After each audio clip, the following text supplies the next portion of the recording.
বন্ধুরা চলুন দেখি নো কন্ট্যাক্ট সিচুয়েশনে যারা আছেন তাদের পার্টনারের কারেন্ট এনার্জি।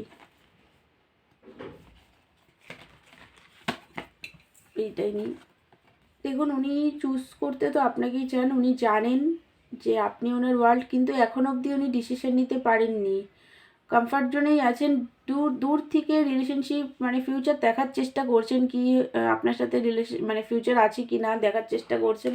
আপনাকে তো চুজ করতে চায়, কিন্তু এখনও ডিসিশন ঠিক করে নিতে পারেননি। প্রচণ্ড অ্যাট্রাক্টেড আপনার পার্টনার আপনার প্রতি, হাইলি অ্যাট্রাক্টেড। আর একটু লজিক্যাল মাইন্ডসেটের উনি। নিজের ফাইন্যান্স কেরিয়ারের উপরে ওনার একটা ফোকাস তো এই মুহূর্তে আছে, বাট আপনার জন্য উনি ভাবনা চিন্তা করছেন। উনি চান, নিজের মনের কথা শোনার চেষ্টা করছেন। উনি চাইছেন যে আপনাদের দুজনের ফ্যামিলিকে মানিয়ে তারপরেই